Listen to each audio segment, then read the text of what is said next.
Hey everyone, स्वागत है आपका ब्लॉकचेन गुरुकुल में। आज हम बात करेंगे ब्लॉकचेन के इन डेप्थ टॉपिक के बारे में, like layer 1, layer 2 and beyond. तो बने रहे to clear up your doubts. तो अगर आपने कभी क्रिप्टो और ब्लॉकचेन के बारे में रिसर्च किया है तो आपने लेयर 1 या लेयर 2 इन सब वर्ड्स के बारे में तो सुना ही होगा, लेकिन हमें इन टर्म्स की ज़रूरत क्यों है? तो ब्लॉकचेन को ना एज अ ऑनियन समझो ना, डोंट वरी, हम रोने नहीं वाले, लेकिन डेफिनेटली लेयर्स को पील करना है। सी एट इट्स कोर ब्लॉकचेन ना it's a blend of technology, security के लिए क्रिप्टोग्राफी, स्ट्रेटेजिक इंटरैक्शंस के लिए गेम थ्योरी और किसी सेंट्रल अथॉरिटी के डेटा को सिक्योर रखने के लिए डिस्ट्रीब्यूटेड लेजर टेक्नोलॉजी है। ये टेक कॉम्बो हमें वैल्यू को स्टोर करने और डेटा एक्सचेंज करने के लिए ब्लॉकचेन सिस्टम्स पर ट्रस्ट करना पॉसिबल बनाता है, यहाँ तक कि उन लोगों के साथ भी जिन्हें हम आज तक मिले भी नहीं हैं। हावेवर, यहाँ एक चैलेंज है। ब्लॉकचेन को सभी के लिए यूजेबल बनाने के लिए इसे सिक्योर, डिसेंट्रलाइज्ड और स्केलेबल होना चाहिए, और यही पर आता है लेयर्स, और यही पर होती है लेयर्स की ज़रूरत।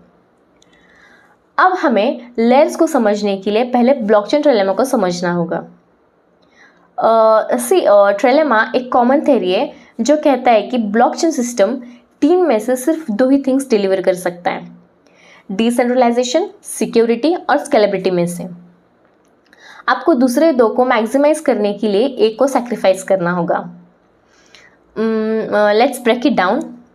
डिसेंट्रलाइजेशन मतलब कोई भी सिंगल एंटिटी नेटवर्क को कंट्रोल नहीं करती, राइट? सिक्योरिटी का मतलब है डेटा को अटैक से सेफ रखना, और स्केलेबिलिटी मतलब एक साथ बहुत सारे ट्रांजैक्शंस को प्रोसेस करना।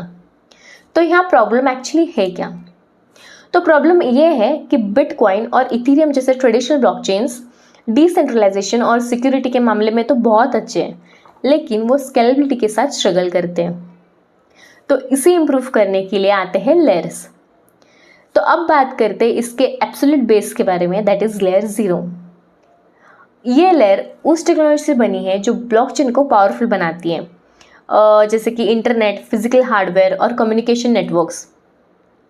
इट्स नॉट फ्लैशी, लेकिन लेयर 0 के बिना ब्लॉकचेन इम्पॉसिबल होता। यही वो फाउंडेशन है जिससे लेयर 1 जैसे दूसरे लेयर्स एक्चुअली रन हो पाते हैं।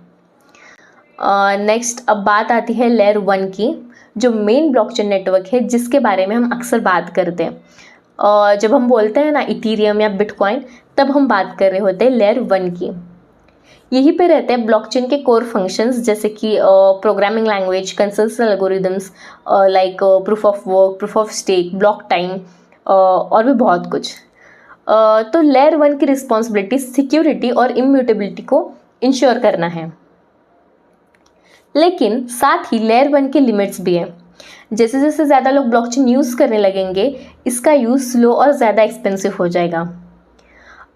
फॉर एग्जांपल, बिटकॉइन पर सेकेंड सिर्फ 7 ट्रांजैक्शन से हैंडल कर सकते हैं, जबकि वीज़ा जैसे सिस्टम्स हज़ारों ट्रांजैक्शंस हैंडल कर सकती हैं, और इसीलिए लेयर 2 की बहुत ज़रूरत है। लेयर 2 को बेहतर बनाने में हेल्प करने के लिए लेयर 2 लेयर 1 के टॉप पे आता है। इसको ना हाईवे की तरह इमेजिन करो। लेयर 1 एक वन लेन रोड है, और लेयर 2 एक एक्सप्रेस की तरह है जो ज़्यादा ट्रैफिक हैंडल कर सकता है। लेयर 2 कुछ प्रोसेसेस को मेन नेटवर्क पे से हटाकर मेन चेन पर वर्कलोड कम करता है। कुछ पॉपुलर लेयर 2 के सॉल्यूशंस के बारे में बात करते हैं। Firstly, state chains. ये मेन ब्लॉकचेन और ऑफ चेन ट्रांजैक्शनल चैनल्स के बीच 2-वे कम्युनिकेशन को पॉसिबल बनाता है। इसे ना as a private road create करने जैसा सोचो, जहाँ सिर्फ कुछ ही कार्स जा सकती हैं। बिटकॉइन का लाइटनिंग नेटवर्क इसका एक ग्रेट एग्जाम्पल है। Then side chains. ये सेपरेट ब्लॉकचेन्स है जो मेन चेन के साथ साथ रन होते हैं।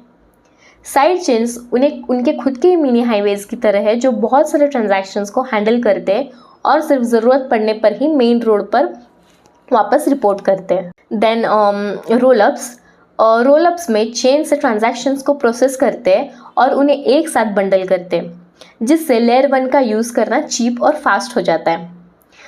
ये नेटवर्क की ग्रोइंग डिमांड को हैंडल करने के लिए इथेरियम पर पॉपुलर होता जा रहा है।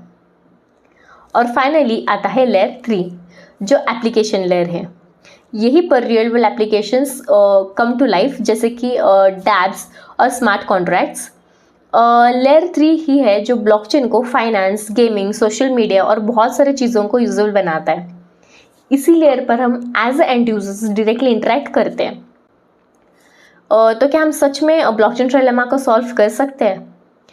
तो डेवलपर्स लगातार न्यू सॉल्यूशंस पर काम कर रहे हैं। कुछ जैसे इथेरियम लेयर 1 इम्प्रूवमेंट्स जैसे शार्डिंग के साथ हाइब्रिड अप्रोचेस ट्राई कर रहे हैं, जो लेयर 2 रोलअप्स के साथ कंबाइंड है। तो इसका गोल है कि डिसेंट्रलाइजेशन और सिक्योरिटी और स्केलेबिलिटी के बीच परफेक्ट बैलेंस बनाना। अभी पूरी तरह से हम वहाँ पहुँचे नहीं है, लेकिन वी आर ऑलमोस्ट देयर। तो ये था ब्लॉकचेन लेयर्स के बारे में। होपफुली अब आपको बेटर अंडरस्टैंडिंग हुई होगी कि ब्लॉकचेन को पॉसिबल बनाने के लिए ये लेयर्स एक साथ कैसे काम करते हैं और एक क्रिप्टो, फाइनेंस और भी बहुत कुछ के फ्यूचर के लिए क्यों इम्पोर्टेंट है। और अगर आपको ये वीडियो हेल्पफुल लगा हो तो लाइक, शेयर और सब्सक्राइब करें। और आप मुझे कमेंट करके बताइए कि आप कौन से ब्लॉकचेन लेयर में इंटरेस्टेड है, सिक्योरिटी के लिए लेयर 1 या स्केलेबिलिटी के लिए लेयर 2 या may be real world applications के लिए लेयर 3। सो जल्दी से कमेंट में बताना। मिलते हैं नेक्स्ट वीडियो में। Bye bye.